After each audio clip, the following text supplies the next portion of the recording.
Hello guys, welcome back to my channel. কেমন আছো তোমরা সবাই? আশা করি তোমরা সবাই ভালো আছো।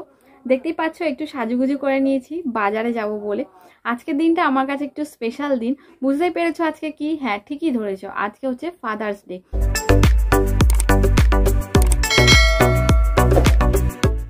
তাই ভাবলাম আমি আজকে নিজে বাজার করব, নিজে বাজার করে বাবাকে একটা সারপ্রাইজ দেব। তো সেই কারণে আমি একটু রেডি হয়ে নিয়েছি বাজারে যাব বলে। আসলে এই বাজারটা যে আমি করছি না, এটা কারোর থেকে টাকা নেব না, মানে বাবার থেকেও না, মার থেকেও না, আর হাজবেন্ডের থেকে তো নয়। কারণ আমি আজকের দিনটা চেয়েছিলাম যে বাবা মায়ের জন্য আমি নিজে কিছু একটু দেব। আর সত্যি কথা বলতে আমি তো নিজে আর রোজগার করি না যে আমি টাকা পাবো, ওরাই দিয়েছিল টাকাগুলো। তো সেইগুলো আমি জমিয়ে রেখেছিলাম, এখন সেইটা দিয়েই আমি বাবার জন্য একটা কিছু করব ভেবে রেখেছি আর কি। আজকের দিনটা স্পেশালি খুবই স্পেশাল আমার কাছে। কারণ আমার কাছে মনে হয় যে বাবা মা ছাড়া যেরকম প্রত্যেকটা দিনই ইনকমপ্লিট, সেরকম বাবা মায়ের জন্য একটা দিন রাখা উচিত। অবশ্যই উচিত, কারণ তারা আমাদেরকে এত কষ্ট করে মানুষ করেছে, এত বড় করেছে, অনেক কিছু স্যাক্রিফাইস করেছে। আর আমরা তো তাদের জন্য কিছুই করতে পারিনি কোনোদিনও। তো সেই কারণেই আজকের দিনটা আমার কাছে ভীষণই স্পেশাল। তো চলো আজকে আমি কি করছি সেগুলো তোমাদেরকে অবশ্যই দেখাবো। ফার্স্টে যাবো বাজারে, দেন তারপরে কিছু কিনবো ওখান থেকে আর কি, বাজার করব, তারপর বাড়ি ফিরে আসবো। আর আজকে আমি বাবাকে একটা সারপ্রাইজ দিতে চলেছি। আর বাবা সেইটা জানে না, মা জানে, ও জানে, কিন্তু বাবা জানে না। তো চলো ব্লগটা এখান থেকে স্টার্ট করছি, দেখতে থাকো ব্লগটা। আশা করি ব্লগটা তোমাদের ভালো লাগবে। বাজার করব বলে বেরিয়ে পড়েছি। আজকে এই প্রথম আমি নিজের টাকায় বাজার করব, সেই ভেবেই না মনটা বেশ ভালো লাগছে। এর আগে কখনোই আমি নিজের টাকায় কখনো বাজার করিনি, এটাই ফার্স্ট টাইম, তাই বেশ ভালো লাগছে মনটা। দেখো রাস্তার দুই ধারে বাজার সারি সারি বসেছে। এবার আমরা বাজারটা করব, তারপর বাড়ি যাব। বাড়ি গিয়ে তোমাদের সাথে আবার দেখা হচ্ছে।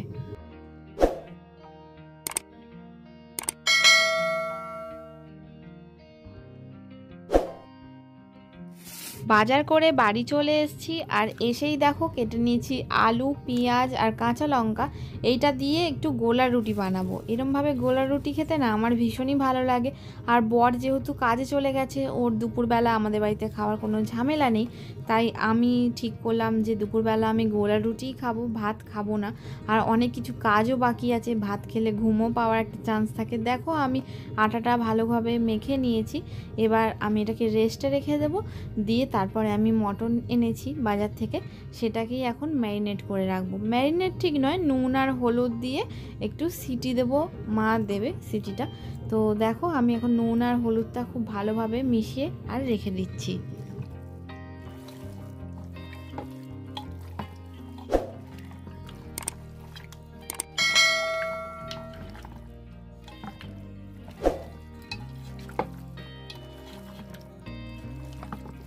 মাংসটাতে নুন হলুদ মিশিয়ে প্রেশার কুক করতে বসিয়ে দিচ্ছি। আর এত গন্ধ বেরোচ্ছে, মানে বলার মতন না। তার কি করার, রান্না যখন করব বলেছি তখন নিজে হাতে করবই। তো চলো রান্নাটা কিভাবে করছি তোমাদেরকে দেখাই। দুপুরের খাওয়া দাওয়া কমপ্লিট, প্রায় 5টা বেজে গেছে আর মা রান্না বসিয়ে দিয়েছে। দেখো আমি ভেবেছিলাম করব, আর মটনটা সিটি মারার সময় এত গন্ধ বেরোচ্ছে না, মানে আমি এই গন্ধটা একদম মানে সহ্য করতে পারি না, আমার কেমন একটা যেন হয়।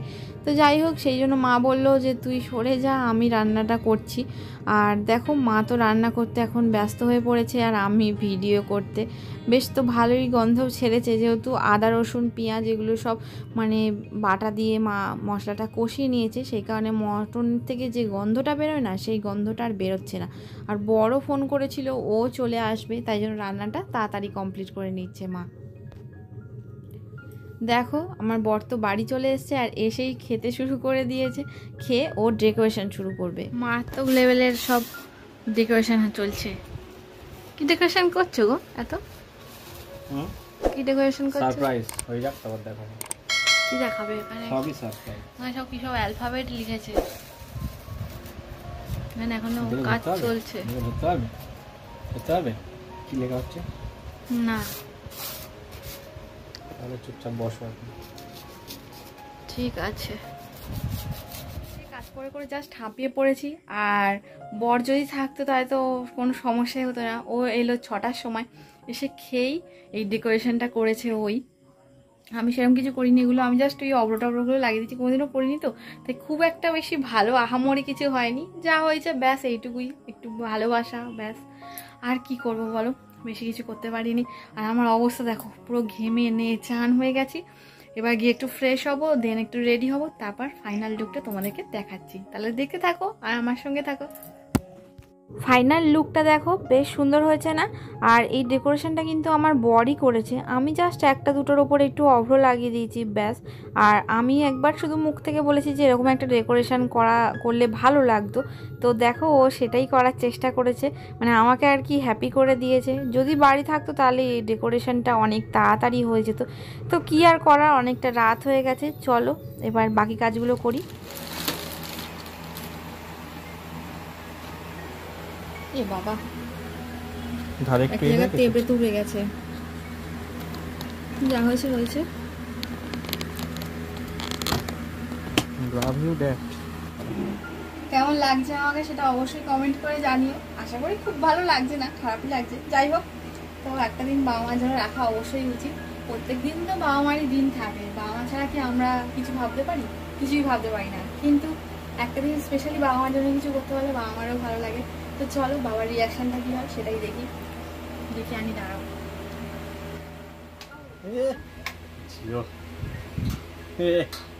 বাবাকে বসতে দাও।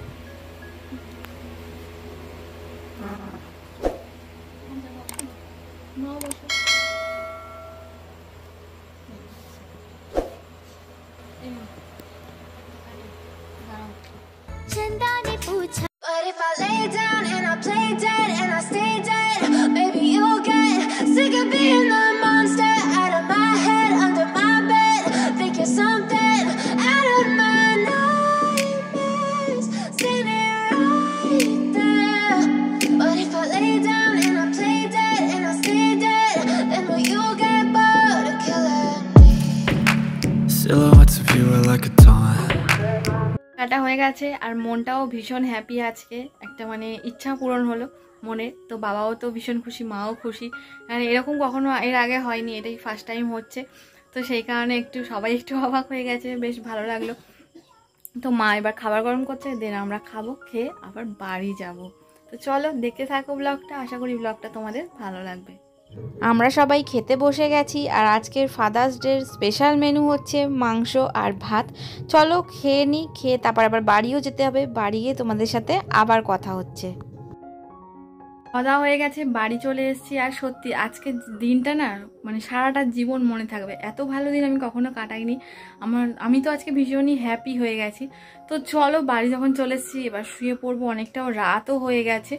তো ভিডিওটা আর বড় করছি না, ভিডিওটা এখানেই এন্ড করছি। দেখা হচ্ছে খুব শিগগিরই নতুন একটা ব্লগে। ততক্ষণ সবাই ভালো থেকো, সুস্থ থেকো, সাবধানে থেকো, টাটা।